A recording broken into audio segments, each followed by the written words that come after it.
Hello dear friends, subscribers and guests of my channel. In this video I want to show and tell you how to check iTunes purchase history. Please put your like, subscribe to my channel and share this video with your friends. And let's get started.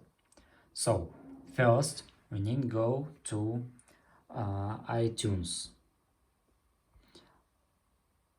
After that we need to click on next button, on more button.